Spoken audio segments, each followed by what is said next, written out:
Hey, it's Matt, your average gamer, and this is going to get you a powerful early bleed build in Elden Ring. Now, first things first, we're going to pick the Bandit class because the Bandit class for us has a good amount of arcane, a little bit of dexterity too, and generally speaking, it's going to help us later stats-wise. We're also going to grab the Golden Seed for an extra flask because that's going to help us as well. As we get started here, I just want to say real quick, if you're not subbed to my channel and you love overpowered PvE builds, definitely hit the subscribe button. Be sure to check out all the awesome videos that are on there. If you're looking for some late game bleed builds, I've done a couple of them lately too as well. They're pretty awesome, a ton of damage, and this is going to do a lot of damage in the early game. So let's get going here and let's turn this into something great. Now, first things first, go to Gatefront. After Gatefront, we're going to go to the ravine, and I'm going to show you on the map at the end of every clip where you need to go, sometimes before, sometimes at the end, so you can kind of keep an idea of where we need to be. We're at the ravine specifically, the ravine in Agil Lake. So we're going to go up the ravine, and we're going to fight the NPC invader that's there. You'll have help, so if he's difficult, just run around, dodge him a bit, and then we're going to go into Murkwater Cave afterwards. You can't go in there, though, if you don't defeat him. You have to beat the NPC invader first. There's a fog wall on the cave. Beat him. You'll have help with Hunter Yura on his way, and then go into Murkwater Cave. Now, we're going into Murkwater Cave because we want to see patches. He sells Gold Pickled Foul Foot, which is going to give us 30% more runes for 3 minutes. And since we're eyeing, once again, big targets and some early game runes, which I'm going to show you how to do and everything involved in that, we definitely want those for the extra additional runes so we can get as many levels as possible that we may need to turn this into a powerful early game bleed build. Now, real quick, if you want a very specific guide that shows you literally all the steps, an entire walkthrough. It's a little on the longer side, about 25 or 30 minutes. I'm going to leave that in the description below on how to do all the farming, how to get to each spot. This video is kind of a little bit of a sped up version of it that shows the map and whatnot because I didn't want to make it too long. But if you need help, definitely check that video out in the description below, and it'll give you a full guide on how to get everywhere and make your life a little bit easier. So we're going to meet up at the Third Church of Marika, which you can get to by taking the transporter trap that's in with patches. It'll bring you to Mistwood, grab the map, head north, and go to the church. And then we're going to head towards Caelid, which is Rotview Balcony, the first site of grace you're really going to run across there. Make sure you stay to the right so you don't get invaded, and then you're going to want to go up here, grab the grace, and we're going to start to put our eyes on the prize that is Dragon Barrow. Now, lucky for us, we're the Bandit class, and we beat that NPC invader early, and guess what? With the stats that we currently have, we can wield the Reduvia, which is one of the quickest ways and most convenient ways of not only killing this dragon, but also utilizing the fact that you can kill it an infinite number of times. The Reduvia is fantastic, the Bandit already has the stats to wield it, and it has 51 bleed buildup. It's actually a great early bleed weapon with some range to it as well. But we're going to come up with something better as we go along here, and we need the levels. The Reduvia for now, though, will definitely be something that we're going to equip so we can take advantage of this whole dragon situation and get as many runes as we need to become powerful in the early game. Now, what we're going to do here is take advantage of the fact that you can kill this dragon an infinite number of times. I'm going to show you how to do this, but once again, there is the more thorough one in the description below if you need help with this. But this dragon, if utilized properly, it's kind of a little bit of a glitch exploit, I guess. It doesn't die if you book it back to the grace as fast as you can go, and we need the levels right now. If you do kill it by accident, though, as long as you activate the Gold Pickled Foul Foot, you'll still get 96,000 runes, which is probably enough to do this build anyway. So you can do that, and that would be fine. But try to save it if you can. Run back to the Grace. As you can tell, I forgot to talk to Melina here, but it doesn't really matter. As you can tell on the bottom right, I got 65,000 runes, and the dragon is still there. Are you wondering what we're going to do with our stats? Well, with our stats, we always want to make sure we get at least 20 vigor early, even before we go to Stormville. And as far as the rest of the build goes, we're going to need 16 strength, 20 dexterity, and a little bit of faith as well. You're going to see me get the faith later as I kill the dragon a second time. But those are the three main things we're going for: vigor, dexterity, a little bit of faith, and a little bit of strength. So I guess technically speaking it's 4, but the main ones are going to be vigor and dex for now. And as far as the arcane, it's good where it's at for now because the current early game bleed build that we're going to use doesn't exactly scale with arcane. We'll go over that in a little bit. It's going to be a faith-based incantation on a really awesome weapon that has passive bleed as well. And our wonderful tour here is going to bring us to Gale Tunnel, where we're going to get the weapon that we like that's also good for the late game as well. This weapon's awesome, and that is the Naginata. And I know I probably butchered the pronunciation of that, but it's an awesome weapon. It's kind of a spear-like cross weapon that has like horizontal slash and thrust and things like that. Make sure you talk to Alexander while you're in here because he's an awesome NPC and honestly one of the best characters in the game. I wanted to include that. Gale Tunnel is the first place you're going to run across them. Now, as far as this goes, I didn't show the actual clip of me grabbing it because an octopus landed on my head.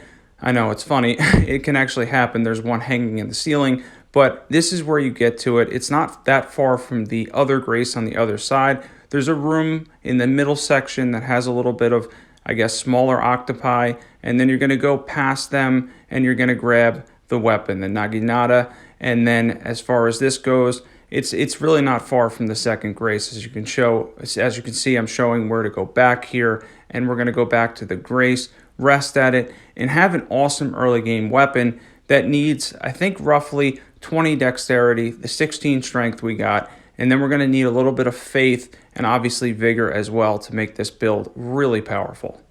And I know I didn't show grabbing it, but when I grabbed it, it literally landed on my head. I almost died, had to run out of the room, and yeah, the octopi there is pretty crazy. There is a giant one that will hit you a lot, so be careful with him. Didn't bother killing him, just grabbed it, got out of there, went back to the grace, and then showed you guys from where I was to going back to that grace. It's really not that difficult to get. It's in the middle of Gale Tunnel. There's a side section. It's the only section that has the octopi in it, and I believe there's a somber smithing stone too in there as well, so be sure to grab that, although we'll be using regular smithing stones for the purpose of our weapon. It's always good to have those though. So we go back and we kill the dragon again because we utilize that. And if you can't kill the dragon again, get a little bit of faith and you can cheese the tree. That's also in the video that's in the description. And then now we're going to go for the little bit of faith we need, fix up our stats to make sure we're good to wield the Naginata and to make sure we can also use what we're going for here, which is Bloodflame Blade.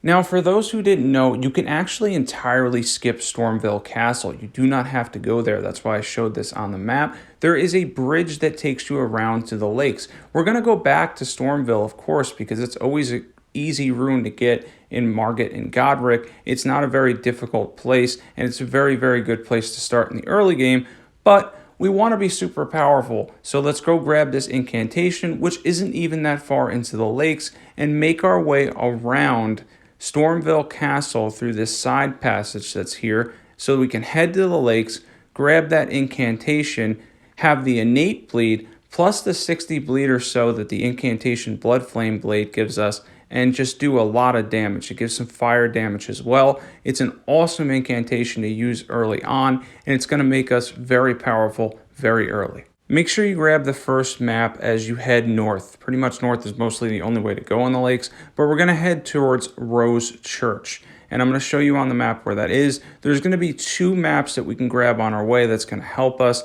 And as you can see here, and I'll show in a second, you can actually tell where the maps are. There's a marker there even when it's not filled in, as you can see right there as we're showing it. And that will help you grab the maps. And there's a site of grace next to this one as well, so it's always a good point to go to that one, grab the map, that site of grace that you'll probably end up coming to back later in the game, and then start making our way towards Rose Church. Now, Rose Church has the teardrop scarab on the outside of it. I'm going to show you exactly on the map where it is after we kill it. Make sure you grab the grace that's nearby Rose Church, and he's not too hard to get. Hit him a couple of times, and he's going to drop Bloodflame Blade, which is an awesome incantation that adds, I think, roughly 60 or so bleed buildup along with the fire damage. It also has a unique thing that it does. It has this passive bleed buildup that goes on for an additional seemingly like roughly maybe 2 seconds or so that continues to add up bleed. So you can actually back off of some enemies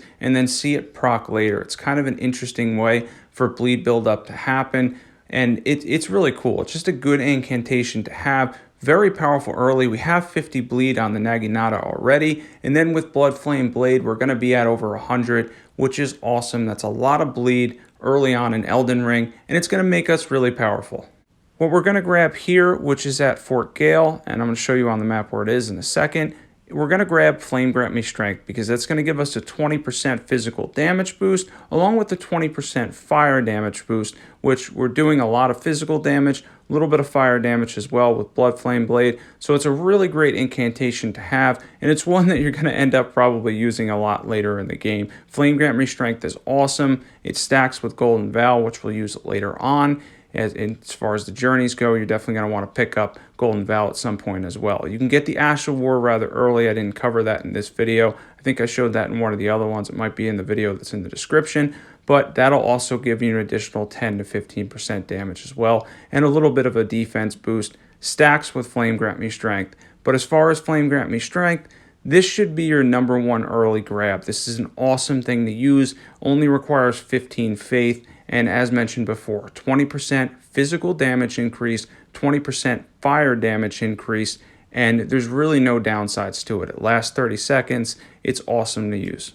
Now that we have our weapon and we have Bloodflame Blade, let's go to Night Burnell. I'll show where it is on the map. I think I might have already. And we're going to grab Spinning Slash. That's going to be an awesome Ash of War to put on this. That's going to give us more bleed buildup, a little bit of poise damage, and honestly, with the Naginata, it has a ton of range as well.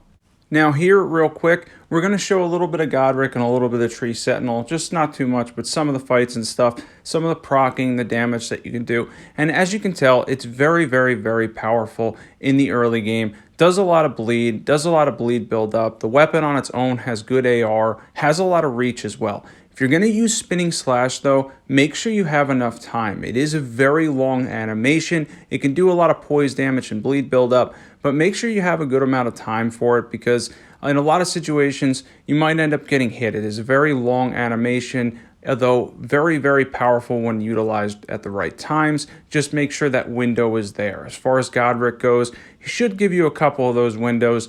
Tree Sentinel is probably going to give you less of them, and Margit will probably give you less. Godric tends to have harder hitting but slower attacks though, so we can take advantage of that. As we just show the demise of Godric here as he ends very short order. I do get beat up a little bit, but it's not too difficult with this build. As you can see, it works really well, and we have over 100 bleed build up with the combination, and the weapon has a lot of reach. Something I really like about the Naginata is the amount of reach it has. Its combination of thrust and horizontal swings. It's a really awesome weapon, and as you guys may or may not know, this is a weapon that you can use in the late game too. This is not something that later on becomes less relevant. Once it has Seppuku on it, it becomes insanely powerful, and you know, it is only one, I believe, per playthrough, but yeah, get your hands on two of these, do a lot of damage. These are awesome. Put Seppuku on them, and you can do a ton of bleed build up and become super overpowered as well. Maybe I'll do a build covering that too.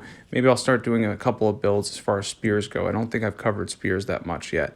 But as you can tell, does a good amount of damage, and here we are at the Tree Sentinel.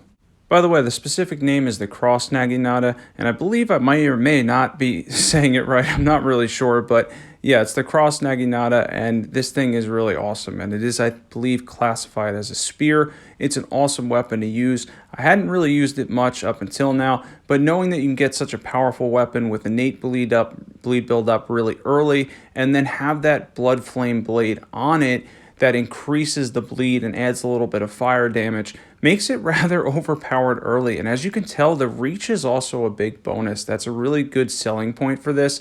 It has a fair amount of reach, gives you a lot of windows to get in hits when you need to, do a lot of damage, especially the early game bosses, and utilize a weapon that, as mentioned before, can be used later on in Elden Ring to great avail. It really is an epic weapon.